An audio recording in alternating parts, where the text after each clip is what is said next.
So let me, as a true Bengali, as a proud Bengali, speak for 10 koti Bengalis today, who you call Bangladeshis, who you call Rohingyas.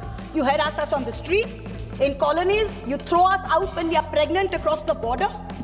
I'm going to dissect the song stanza by stanza and demonstrate how you are butchering both the spirit and the soul of Vande Mataram far more than any 1937 resolution ever did. So if you have the guts to get into the issue, target the man who very wisely edited the song. It was neither Nehru nor Bose, it was Rabindranath Tagore. Come. If you have the courage to withstand truth, come. Fight an election in Bengal in 2026 by saying that Tagore was responsible for dividing India. Let us see where that takes you. Tagore is the one who sang Vande Mataram publicly. He anchored it to our conscience of our nation.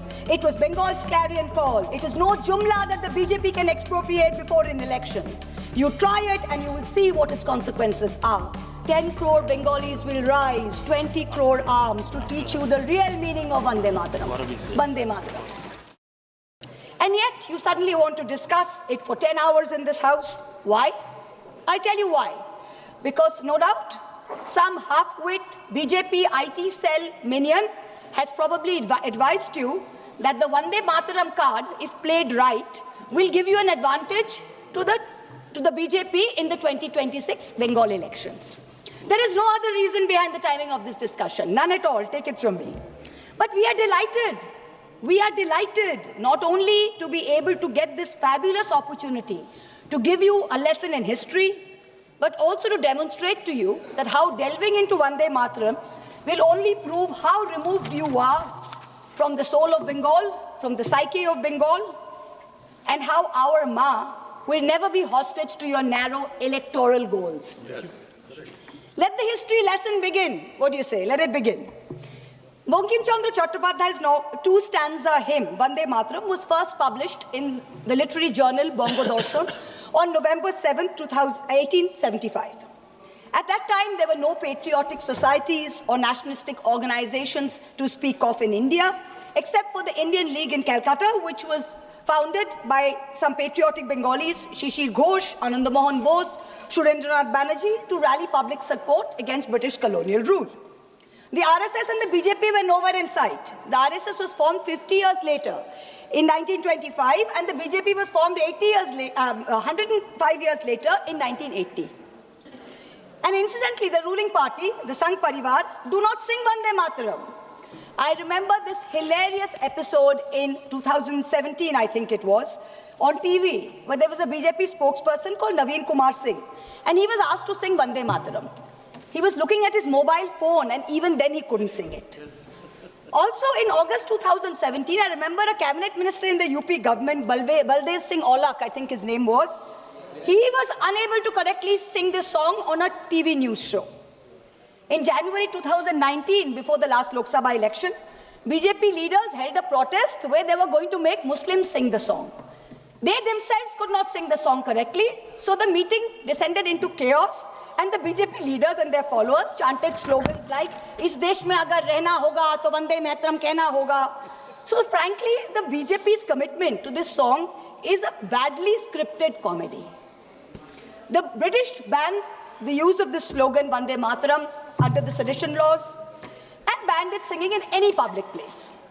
When India's youngest freedom fighter, Bengal's brave son, Khudiram Bose, was led to the gallows in 1908, he had Vande Mataram on his lips. When in 1927, Ram Prasad Bismil walked to the gallows in Gorakhpur jail, when Ashfaqullah Khan walked to the gallows in Faizabad jail, they all had Vande Mataram on their lips. But this is the same slogan that the Rajya Sabha bulletin finds non-decorous and non-serious in the Rajya Sabha. Who in the BJP, who in the RSS, who in the treasury benches can claim even a tenuous link to the freedom struggle, that today you feel you are the guardians of Vande Mataram and will teach us Bengalis and the rest of India what its significance is? Out of 585 total prisoners in Andaman Cellular Jail, Kalapani, between 1909 and 1938, 68%, 398 were Bengali. The second largest contingent was from the Punjab, 95 revolutionaries. Why did you not rename the cellular jail after Barin Ghosh, after Ullashkar Dotto, after Indu Bhushan Roy? What homage have you paid Bengal? What homage have you played the land of Vande Mataram? Today you're having a discussion on this. The hymn Vande Mataram did not gain much popularity till it was included in Bankim Chandra Chattopadhyay's novel Anandamot in 1882 when it was published. Now, when he published it, he added 4 extra stanzas to it. The first 2 stanzas, which he had written in 1875, were a lyrical ode to the motherland. It says, giver of bliss, beauty. The version in the novel, which he incorporated in 1881-82, had a different tone than that of the original poem. The figure of sweetness and light was now endowed with a fearsome accoutrement and the trappings of war almost. But this is in keeping with the narrative of the novel, which was about the Shonnashi rebellion. It is important to note here that in the next 4 stanzas that he wrote, Bankim Chandra Chattopadhyay used the words Shaptakoti, which means 7 crores. Now, 7 crores in the 1871 census was the population of undivided Bengal, Bihar, Orissa, and Assam. So this means that the novel, the hymn, was about Bengal. The hymn was about Bengal, and the mother he refers to is also in Bengal's concept and Bengal's context. This was not originally written as a nationalistic, pan-India song. It was not. Let's be very clear about that. So how did it become this nationalistic song? How does A.R. Rahman sing it in 1997? How? It was none other than the poet laureate Rabindranath Tagore who composed the first musical score of the song based on Desh Ragini around 1885. Rishi Bankim liked the song and the tune so much, he himself included it in the 3rd edition of his book, Anandamot, in 1886. Tagore, in 1937, writes to Nehru, and he writes to Nehru that the privilege of originally setting its first stanza to the tune was mine. When the author was still alive, Bankim died in 1894. He says, I set it to tune while Bankim was still alive. And I was the first person to sing it. So Tagore was the first person to sing it publicly before a public gathering of the Calcutta Congress in 1896. So Tagore sets the tune and he sings it publicly in the presence of Rahmatullah Saini, Dadabhai Nauroji, Surendranath Banerjee. The song gained mass popularity when? Only after 1905, when the Swadeshi movement as a reaction to Lord Curzon's partition of Bengal took place. Itinerant singers sung it in Prabhat Feris every morning to raise national consciousness. Rabindranath Tagore himself, on Raksha Bandhan Day, October 16th, 1905, led the famous anti-partition protest where Hindus and Muslims tied Rakhis on each other and said, Vande Mataram. Today, this BJP government, who claims to promote Vande Mataram, has ensured that even the moon, that moon of Raksha Purnima, that moon of Eid, has been partitioned.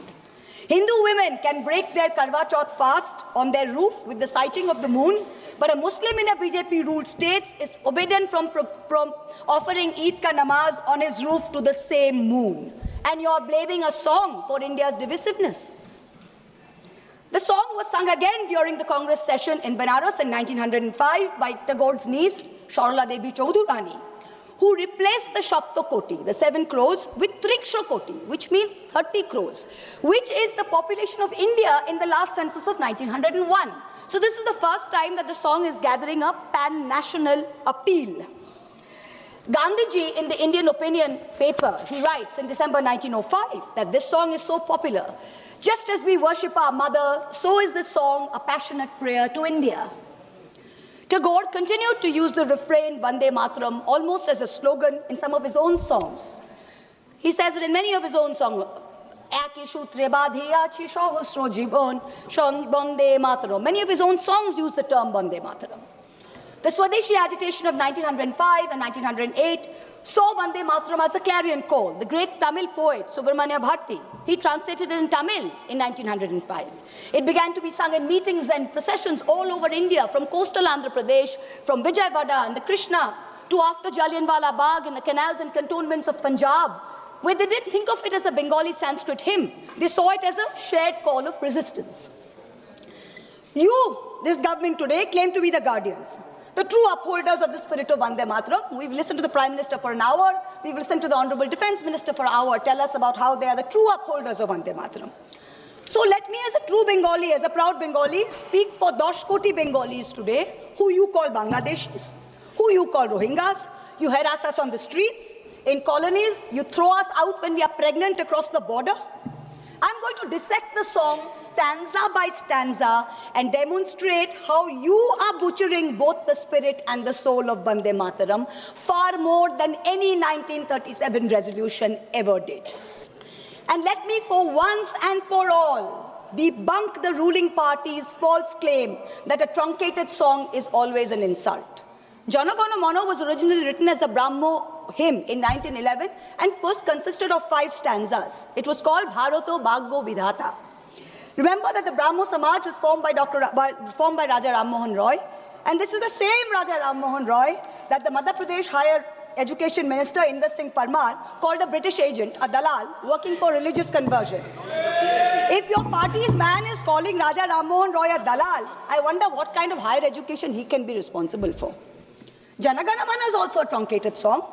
Of the 5 stanzas, only the first stanza is sung as a national anthem. The second stanza says, Aho raho tumi aubhan, aubhan procharito shunito abo udaro bani, Hindu, Bauddha, Sikh, Jain, Paroshik, Musalman, Christiani. This means something relatively simple. Tagore addresses Bharat Bhagya Vidhata, the maker of India's destiny. And here is a verse whose restoration would mean a strong symbol, a strong gesture against divisiveness. But you're not bringing a resolution to bring that in. You're talking about what religious context you can view Vande Mataram in. And this is where you've made the biggest mistake, Mr. Prime Minister. You ignited this entire debate as a distraction to take away from your government's failings, which I have demonstrated using the song's lyrics as a key. But you do not stop there. One of the chief spokespersons of the BJP, a fellow MP here, went one step further and said that this truncation was done at Nehru's behest. He said he had learned this by reading a book by the historian Sachiv Bhattacharya. Mr. Chairperson, sir, there is no such book. There is no historian called Sachiv Bhattacharya who has written a book on the history of Vande Mataram. He does not exist. He does not exist except in the fertile manure that constitutes the MP's imagination. There is a historian who has written a book about Vande Mataram, and his name is Shobboshachi Bhattacharya, not Sachiv Bhattacharya. The BJP dare not refer to this book, because if they do, they would have to admit that this very specific book says that the identity of the man who suggested that Vande Mataram be sung in a shortened version so as not to provoke divisive action is not Nehru. It is not Bose, it is Kavi Guru Rabindranath Tagore. So let's set the record straight. Bhattacharya is clear. First Subhash Bose, then the members of the Congress Working Committee, convening for the Calcutta session of the Congress in 1937, wrote to Tagore, asking him his views on the song. To his reply, Tagore wrote, "The core of Vande Mataram is a hymn to Goddess Durga. This is plain, so there can be no debate about it. The novel Anandamath is a work of literature, and so the song is appropriate to it. But Parliament is a place of union for all religious groups, and there the song cannot be appropriate." On October 26, 1937, 3 days prior to the session, Gurudev wrote again to Nehru on this issue. And so he, with a special relation to Vande Mataram, suggested that the first 2 stanzas should be adopted, and his letter profoundly influenced the resolution. Please. Last para, sir. Last para. Please. Rishi Bankim was a highly complex mind, and Anandamath was not his final word on communal history. His last novel, Sitaram, imagines a Hindu realm founded by a heroic and idealistic king who defeats his Muslim adversaries.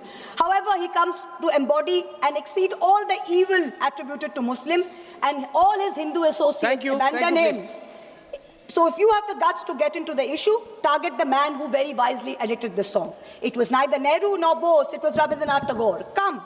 If you have the courage to withstand truth, come. Fight an election in Bengal in 2026 by saying that Tagore was responsible for dividing India. Let us see where that takes you.